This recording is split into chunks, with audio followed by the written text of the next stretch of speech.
I'm Amanda Shekarchi, and I am joined by Bukola. Her EP, The Confessions of an Antisocial Butterfly, is out now. This EP has been on repeat for me, and I can't wait to talk to her all about it. Thank you so much for being here. Thank you for having me. Oh my goodness. I'm so honored and so excited to get to talk to you today. So, congratulations on the project. What was the inspiration behind it? Thank you so much. The inspiration behind my EP was a lot of the coming of age insecurities that I had and a lot of experiences that I was going through after high school. And I knew I just wanted to write about it and write about it in such a way that was vulnerable and authentic to my voice and my experience. And so I brought my guitar out and wrote some songs along with my really good friend Desiree Dawson. And the result is this 7-song conceptual project that has taken me around like 4 years to put together. But I'm really, really happy and excited that it's out now in the world. I love that. Yes, there's so many amazing themes on this project that we will get into. But something I found really interesting is that you mentioned Lauryn Hill's album, The Miseducation of Lauryn Hill, was an inspiration for this project. How did that inspire it? I love the Miseducation of Lauryn Hill, not only because the songwriting and the production of the songs are top tier, but because it's a whole world. There's skits in between the songs, and it helps with the storytelling and immersing the listener into just this whole space that she's creating for this project. And I was really inspired because I think before listening to that project, I just kind of assumed that when you're making an album or an EP or anything, it just had to be song number one, song number two, like, and just back to back to back to back. And then just hearing that project, it almost just seemed like permission to be creative and to explore other mediums as well when creating a body of work. And so yeah, that inspired me to be more creative in terms of the way that I wanted to format the project. And that's why um, I formatted the EP as a radio show. So when you listen to the project, you'll hear other voices and little skits and spoken word poetry. And a huge reason why I even believed that that was possible and started to think of those things was because of my experience listening to The Miseducation of Lauryn Hill and just hearing how immersive it was because of the auxiliary bits that were happening between the songs. So you touched on this, but the album definitely feels like a radio show. Why did you decide to tell your story in that way? I knew that if I was going to speak about my coming of age insecurities, it might make people listening to it feel a little down. And I didn't want people to just press play on the record and hear me like complain about things going on in my life or talk about things that weren't going so well and then walk away feeling a little down. So I was like, okay, how can I, make this feel a little bit more uplifting, make it feel as though it's community oriented, that it's not just me who, is going through this. This is something that, a lot of people in their coming of age experience go through. And so the idea of a radio came up. I think radio is such a beautiful way to build a community. It connects people from so many different parts of the world together at a certain, point, and just the ability to call in and to talk with the host, but also the people who are listening, I thought was super cool. And then, yeah, I don't know, I think it's just such a fun medium, and I love radio so much. And so I remember talking to my little siblings when I had the idea, and I was like, do you guys think this would be cool? And they were like, yes, you should do this.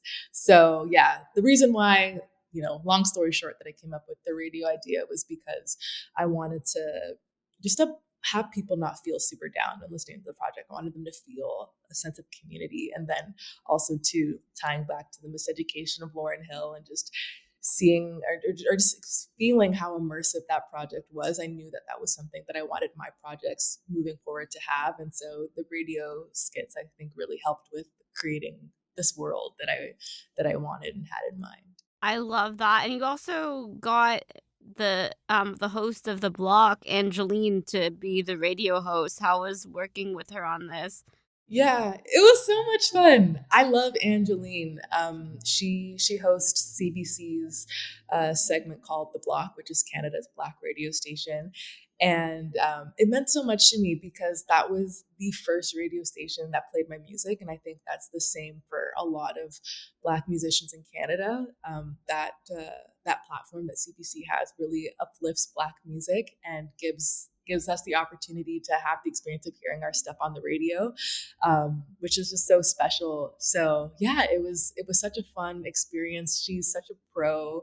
I love her voice as well. I think when you listen to her speak, it feels like a warm hug, and that was exactly what I wanted to have, or that effect to be on people listening to this project. So yeah, she was super great. I'm so honored that she agreed to it. I didn't know if she would be down, but she was, and she did it with such open arms. And so, yeah, very grateful to Angeline for being a part of the project, and I love how it turned out. That's so wonderful. Yeah, I agree with you. I think CBC is definitely trying to get more voices, which I think is amazing. So let's dive into some of the tracks from the EP, starting with one of my favorites, Taste of Freedom. Now, I want to bring up this lyric because I feel like it's so relatable. So it's made my own list of groceries, but had to call my mom. Can't remember the recipes from when I was young. What does this line mean to you? Oh my goodness. Okay. Yeah. So I was traveling for music. I was in Toronto, and I remember for the first time being like, oh my gosh, like, what am I gonna eat? Usually there's food at home, like mom makes dinner or there's leftovers. And I was like, oh my gosh, like I have to cook for myself. And specifically with Nigerian food, there's a lot of ingredients that are imported, and so it's not like you can just go to Superstore or your local Loblaws and just get the ingredients. And so I remember just being like, I don't even know like where to even start. Like, how do I make the food from home? And so it just made me have a greater appreciation for my family and home cooked meals that are rooted in my Nigerian heritage, and realizing too, like with freedom there does come some sacrifice as well. Like it's it sounds like super cool and all sunshine and rainbows, but like it is hard. And so that was something that I struggled with. But I would call my mom up and be like, hey, like when you cook this, like how long do you have to leave it on the stove for? Like, can I use like red peppers instead of XYZ? I felt like such a kid, but yeah, that's what that line is about.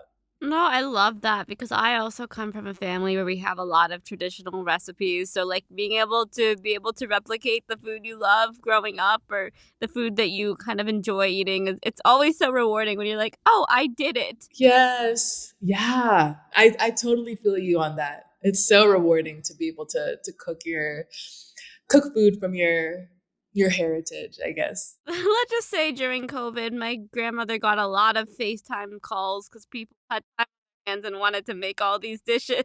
I love that. Oh my gosh. Yes. Grandmas for the win. Yeah. So I read that the song Sidelines is one of your favorites from the EP. Why? I think it's because it talks about something that I've always wanted to write about, but I've never been able to write about it in a way that expressed wholeheartedly what I was feeling. Um, because, so for those of you who don't know, I have a song called Sidelines on the EP, and it's about never having been in a romantic relationship before. And so in past iterations of the song or the concept, it didn't feel super authentic to the nuanced feelings that I was going through. And sometimes it sounded really, really whiny. Other times it sounded like really angry. Other times it was like way too sad. And so I'm really happy with this because it feels like the perfect blend of all of those feelings, and really feels like I was able to say exactly what I wanted to say, which might sound really weird to people listening right now, but like I guess that's the thing with writing. Like, it takes time to to write something that actually conveys what you're trying to say.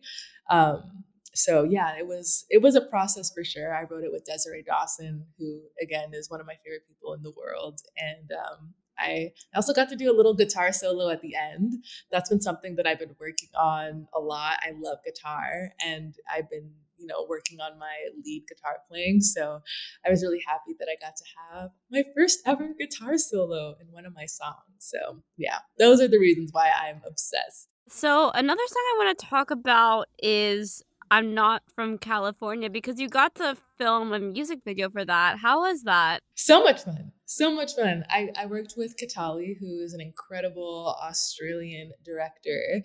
And we shot it on the beach in Vancouver. And that was super important to me to kind of to show like I am not from California, and shooting it in Vancouver on a beach clearly looks very different from the very aesthetic California beaches that they have.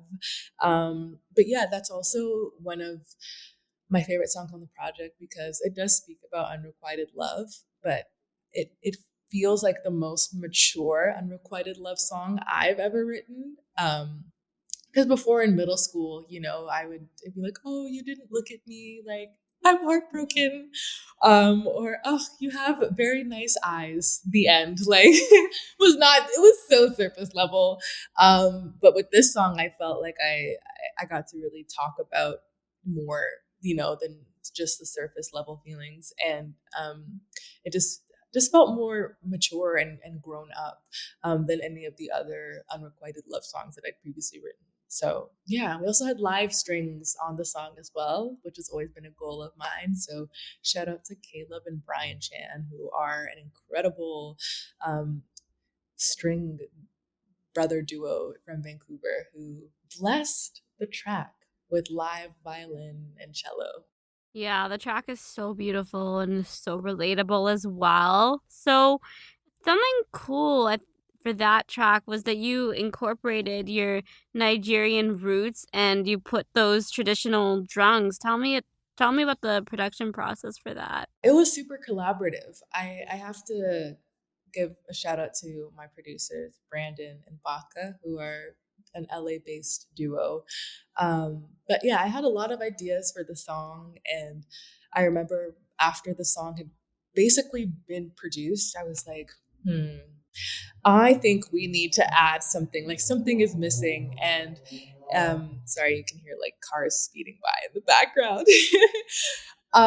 Yeah, so I'm from Nigeria, and a really big part of the music there is rhythm, and there's a bunch of talking drums. That's a way that a lot of people would communicate, and I think that's still something that's probably still important to the culture. But yeah, I wanted to incorporate some of the talking drums and rhythms into the song, and so it's kind of like in the background. So I don't know if like listening on the first listen that you might pick up on it, but it's definitely woven in there. We incorporated some talking drum samples to the rhythm in the last chorus, which was really really exciting for me, and I was so happy too that like my producers were so down to try and learn and figure it out with me. So shout out to them. They are real ones.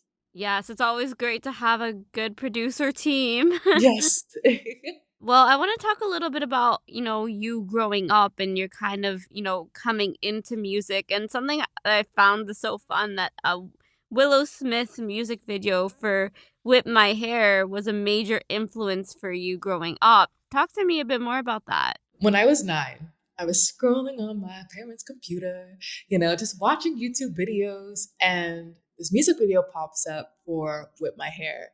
And I click on it. I'm like, okay, what is this about? And I don't even know how to describe the feeling that I had when I saw it, but there was something about seeing her and she was like around my age at the time, I think like 1 or 2 years older than me, and this young Black girl who looks like she's having so much fun. She's singing and dancing, and she's got this confidence that's so infectious. And there was something about it that was just so enticing. And I was like, this is what I want to do. Like there is something here. There's something magical here that I've never felt before. I want to be doing exactly what she is doing. And so I didn't know anyone in the industry. I didn't have the money to pay for lessons. So I went as DIY as I possibly could and just like searched on, YouTube, like how do you become a singer? Like YouTube, like vocal lessons or, how to write a song and all of this stuff. And I kind of put myself through a little boot camp of sorts. But that music video just opened up a whole new world that I didn't even know was possible at the time. And from then on, I've been dead set on this dream to be a singer. So yeah, shout out to Willow Smith. Yeah, so what is next for you? A lot of writing, a lot of learning as well. I feel like I'm always looking for ways to elevate my craft and hone my skills. And so I feel like I'm in a period of growth right now, but also to a lot of writing. And I'm really excited. I know for the next project, I definitely want to push myself. And so I'm exploring, genres and feels that maybe I haven't done before. And I can't wait. I can't wait for the next music. I feel like it's just going to be a little bit more experimental. Nice. And where can people find you? People can find me on all social media at Bukola Music, which is Bukola Music. I also have a website as well, which is bukolamusic.com. And you can also sign up for my mailing list, which is available on my website or through the link tree in my social media accounts in the bio. And through my newsletter, I share a lot of exclusive behind the scenes stuff. There's some fun surprises as well. But that's usually the best way to be up to date on what I am doing.